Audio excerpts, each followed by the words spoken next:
Olá e seja bem-vindo a mais um vídeo aqui do canal Turbivap. Hoje eu queria falar com você um pouquinho mais sobre análise de falha de paleta de turbina a vapor. A gente já tem feito bastante assunto aqui sobre isso. Embora a gente faça bastante abordagem aqui sobre falhas, especificamente de palhetas de turbina a vapor, para quem não é da área pode achar que é tudo parecido, cada falha tem a sua própria assinatura, tá? Então por isso que a gente eventualmente traz esses estudos de caso, porque cada caso é um caso, tá? Então nunca é demais a gente falar sobre isso, a gente deixa aqui algumas análises abertas para todos, né? Outras a gente mantém privada dentro do nosso treinamento. Para quem tiver interesse, o link vai estar aqui abaixo. Acesse aí nosso site, tem mais detalhes, tá? Treinamento presencial, digital, remoto, temos vários formatos aí, treinamentos corporativos principalmente, tá bom? Então hoje eu queria abordar esse assunto aqui com você, que na tela aqui já tenho a apresentação, né? Uma imagem aqui bem característica, né? Então o tema aqui, paleta de baixa pressão, turbina a vapor falha por fadiga de alto ciclo. A gente vai detalhar um pouquinho melhor do que é, né? Mas, grosso modo, a paleta montada aqui no último estágio de baixa pressão de uma usina termoelétrica, ela quebrou depois de muitos anos, né, em operação. Então, não foi um desgaste lento, foi uma trinca que nasceu daquele furo do arame de amortecimento, né? O arame de vibração ali das paletas, que é bem característico. Aqui eu vou mostrar um pouquinho mais de detalhe. E esse furo aí existe para passar, né, um arame ali, um fio de amarração, que amarra todas as paletas, ou em segmentos, né? E cria ali um complexo para atenuar rigidez e evitando assim a vibração excessiva durante a operação, tá? Entender um pouquinho mais de detalhes sobre o rotor especificamente, tá? Então, um rotor típico de turbina de reação, que estão os estágios de alta pressão, estágio de alta pressão, roda de controle, né? Aqui está mostrando o detalhe aqui do fio de amarração que eu mencionei. Então, nesse furo aqui que deu um problema e a gente vai analisar em detalhes, tá? Aqui mais um detalhe ali do estágio, né? Aqui nós vamos ter as informações, tá? A velocidade dessa turbina, pressão de vapor vivo, temperatura do vapor, pressão do vapor de extração, temperatura do vapor de extração, pressão do escape da turbina. Então a gente vai passando aqui ponto a ponto, tá? Onde que essa trinca nasceu, como que ela propagou e onde ela finalmente rompeu. Eu vou mostrar alguns gráficos de tabelas, né? De análise de composição química de material, dureza e outros aspectos mais aí, fazendo com que a gente possa aprender a reconhecer esse padrão de falha da próxima vez que a gente encontrar algo similar pelo campo, tá? Então, a história começa dentro, né, do furo ali que eu mencionei anteriormente, tá?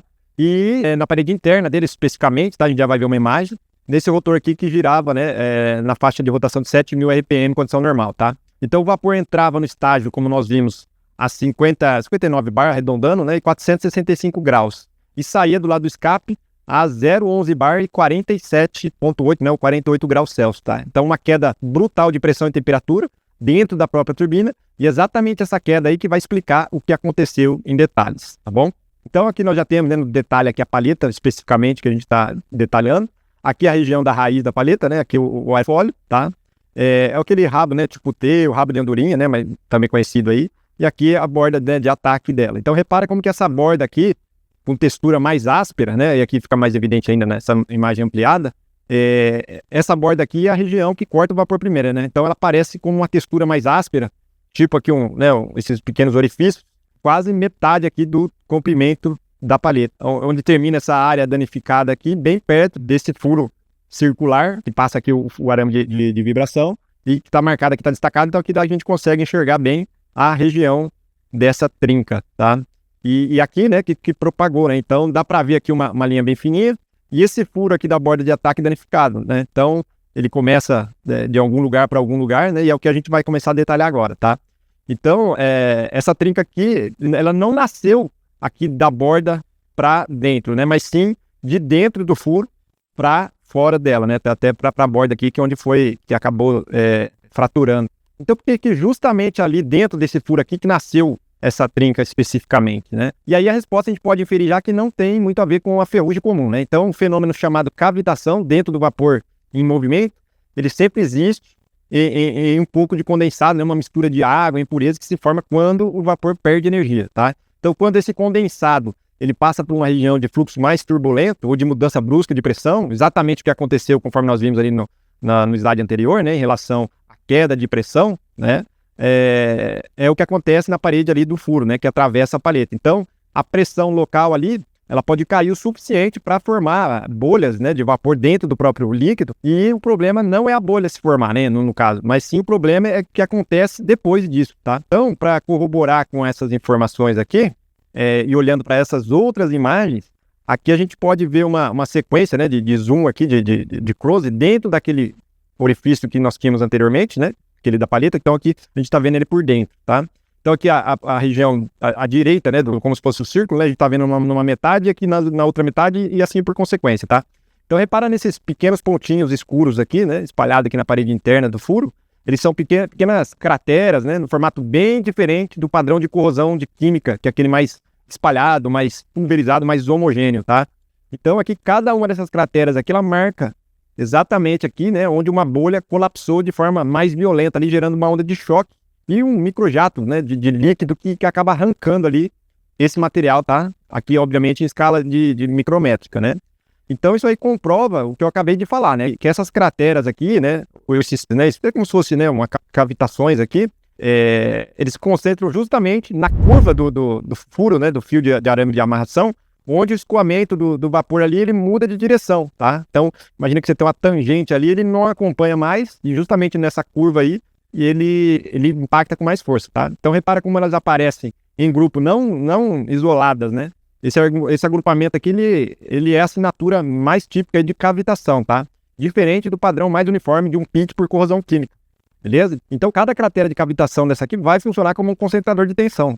Um furo, né, que já carrega, né, já concentra uma tensão por si só, devido, né, às características da própria geometria, ganha ali um ponto ainda mais frágil, tá? Então, foi exatamente daqui, né, que originou a trinca de fadiga e que começou a crescer e um pouquinho a cada rotação do eixo, dali, dessa região aqui, né, do furo, que ela começou, se propagou, tá, cresceu, né, um pouquinho por cada rotação do eixo, até atravessar essa seção aqui e alcançar a borda de ataque da palheta danificada, né, e aí culminou nessa fratura, tá? Só uma pausa aqui rapidinho para lembrar você que a gente vai ter agora nos dias 18, 19 e 20 de agosto, treinamento presencial de 3 dias de imersão aqui em Campinas sobre turbinas a vapor. Então, você que está querendo fazer, aprofundar sobre turbinas a vapor, enviar a sua equipe, né, nivelar ou investir em capacitação, segurança, operação, manutenção, funcionamento, eficiência de turbinas a vapor, essa oportunidade está fresquinho agora, ainda tem vaga, tá? São limitados, mas ainda tem disponibilidade.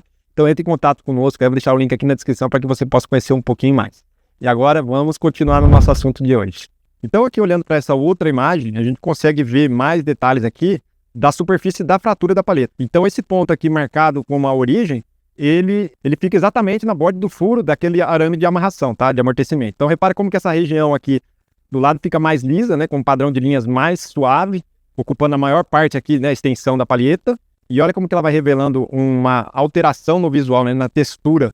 Então vai ficando uma coisa mais grosseira a cada ciclo de carga, né? Então, onde ela termina essa área lisa aqui numa faixa bem menor, mais áspero e irregular aqui, né, perto dessa borda aqui de ataque. E essa área final aqui pequena, né, em relação ao resto, é onde o material não suportou mais e rompeu de forma rápida. Nessa imagem aqui fica bem evidente que a maior parte da vida útil da peça foi gasta em fadiga. E só o último instante aqui foi mesmo uma ruptura mais súbita, tá? Aí que a gente vê mais em detalhes, né? Quem tiver interesse em entrar em contato conosco, tá? A gente pode compartilhar mais informações sobre esse estudo. Então vamos continuando aqui. Agora a gente vai ver uma análise química, né, comparativa. Então a gente tem aqui a composição química medida da palheta danificada, né? Essa coluna. E aqui o que era esperado, né, para esse tipo de material de palheta, né? Que seria um inox, material aço inoxidável, né? De tipo liga, ele compara com 410 e 422. Então repara aqui na coluna especificamente do cromo. Então aqui o especificado seria 11,5 a 13,5, né, em ambos os tipos de materiais, 410 e 422. No entanto, foi encontrado aqui 11,3% no corpo físico da palheta, tá? Então abaixo, portanto, né, do mínimo da faixa. Aí vamos reparar também na coluna do tungstênio, né? Então a especificação pede entre 0,75 e 1,25% e o material entregou apenas 0,09, bem abaixo do exigido. Esse valor aqui, cromo e o tungstênio reduzido, significa que essa resistência à corrosão do material era menor do que deveria ser para essa aplicação. Então nessa imagem aqui fica bastante evidente também que o material ele não atendia completamente a especificação prevista para essa peça, né, para essas palhetas aí, tá? Então o material fora da especificação já seria um motivo de atenção por si só. Ainda assim falta, né, algumas respostas para perguntas importantes, né, que são aquelas crateras. Será que ela era mesmo uma cavitação ou poderia ser corrosão química comum, tá? Então, aquela, né, famosa por ferrugem ali, corrosão por pitching. Então, para corroborar e para avançar na investigação, a gente vai olhar essa outra análise aqui, tá? No aço, não tem tanto sinal de degradação metalúrgica. Então, repara como no interior dessas crateras aqui, aparece limpo, né? Ele até chama aqui no zoom, ó, a gente não vê uma grande alteração estrutural aqui, tá? Tá bem homogêneo.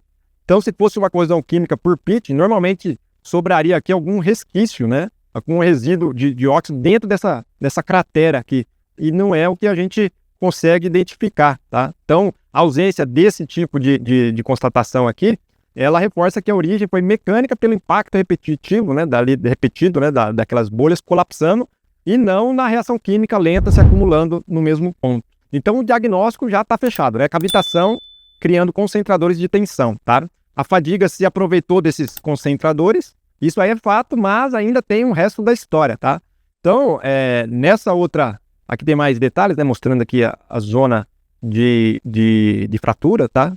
Mas o que eu quero mostrar mesmo é essa outra, o ponto de chegada do vapor, né? A área de entrada do vapor. Então, aqui nós temos, né, uma medição que foi feita do ponto 1 até o ponto 10, que respectivamente está anotado aqui, tá? Então, aqui na região 1, aqui caminhando, né, para a saída. Então, na verdade, a numeração aqui está invertida, tá? Ele começa o vapor daqui para lá, mas não importa, né, para a nossa análise. E aí, as medidas que eles fizeram, tá? E aí a gente vai entender um pouquinho mais de detalhes agora, que o corpo da palheta, fora da borda de ataque ali, a dureza ficou entre 296 até 317 aqui aproximadamente, tá? Dentro do esperado para esse tipo de aço, né? Depois de temperado. Agora reparem nos pontos da borda de ataque, né? Então, aqui a dureza já salta para uma faixa de 460 aqui até 532, né? E esse valor aqui é quase o dobro de dureza. Significa que alguém aplicou um endurecimento localizado só na borda de ataque, provavelmente para tentar proteger justamente essa região contra o desgaste do impacto, né, dessas bolhas aí. Então pode ser algum tratamento ali na região, né, isso aí é bastante comum, tá? Nitratação gasosa, né, alguma coisa nesse sentido, tá? Então aquele aumento da dureza ele não ficou só na superfície. Um corte transversal da palheta mostrou que a estrutura mais dura de grão fino, ela se estende também da superfície, né, até o centro da peça na região da borda de ataque. Então não é uma camada fina de tratamento nesse caso aqui. A peça inteira naquele trecho ali foi endurecida em massa. E é aqui que mora o problema, né? Escondido nessa solução. Então, o correto é só fazer mesmo um tratamento superficial, né? É óbvio que cada caso vai ter um caso, né? Mas especificamente na região ali de ataque, né? Da palheta, tá? Então, endurecer um aço aumenta a resistência ao desgaste superficial dele. Isso aí é verdade, mas junto com a dureza mais alta, normalmente também vem uma perda de tenacidade ao impacto, né? Então, ele fica mais dúctil. E esse material aí fica mais resistente, só que mais frágil, né? A um choque repentino. Então a cavitação é exatamente isso, né? É uma sequência de microimpactos repetidos, ondas de choque, né? Que ficam batendo ali a superfície inúmeras vezes por segundo, e uma borda mais dura, porém mais frágil, tende a sofrer, né? Esses impactos aí primeiro, né? Esse tipo de carga, em vez de absorver esse impacto, tá? E é assim que se forma aquele padrão, né? Que nós vimos lá aqui, tá mostrando, né? Aqueles pequenos pontinhos que nós vemos, tá? E aí, para finalizar, a gente tem essa outra imagem, né? Uma análise aqui de elementos encontrados dentro desses orifícios, né? Desses pits, tá? Obtido por microscopia, que aqui no eixo horizontal a gente consegue ver a energia em cada elemento detectado, em cada pico correspondente ao elemento químico, tá? Então, além dos elementos do próprio aço, como o ferro e o cromo, aparecem traços de sódio, principalmente, né? Em torno aqui de 3% em massa, cloro, né? 5,7%, e potássio em torno de 4% também. Então, esse valor aqui desses elementos, eles não fazem parte do ácido inoxidável base, né, da palheta, e significa, portanto, que impurezas carregadas junto com o vapor, elas estavam se depositando exatamente onde a cavitação já estava corroendo, né? Então, são dois efeitos se somando e agravando ali no mesmo ponto físico, tá? Então, na prática, né, isso aí muda o que se monitora e o que se corrige numa turbina desse tipo. Ajustar a pressão de vapor condensado dentro do estágio de baixa pressão, cuidar do tratamento químico da água da alimentação da caldeira, reduz a quantidade de impureza. A gente tem bastante aula aqui falando sobre isso, né? A parte de tratamento de água, principalmente, tá? De acordo com o IAPWS, tem uma norma específica para isso, a gente aborda bastante coisas nisso. Muitos desses materiais compostos aqui são solúveis, né, em alta pressão, no entanto, em baixa pressão, que é a zona de transição de fase, ele fica um pouco mais difícil essa dissolução, então ele acaba decantando, né, e agredindo a superfície das palhetas, tá? Então, em vez de só endurecer a borda de ataque de forma padronizada, existe a opção de aplicar um material de blindagem ali contra a erosão, como uma superliga à base de cobalto, que vai resistir melhor esse impacto repetido sem virar um material frágil, tá? Então, com isso aí eu encerro esse conteúdo de hoje. Eu espero que você tenha gostado, né? Tem alguns termos um pouco mais técnicos aqui. Convido você a conhecer mais sobre o nosso treinamento de turbinas a vapor, levar para sua empresa, né? Para o treinamento corporativo. Acesse o nosso blog também, temos vários outros conteúdos como esse. Como eu disse, alguns abertos, outros fechados. Deixa aqui nos comentários o que você achou, se você já vivenciou algum tipo de problema, se você quer corrigir, adicionar alguma informação aqui, fica à vontade também. E é isso, eu espero você no próximo vídeo. Um abraço e até a próxima. Fui!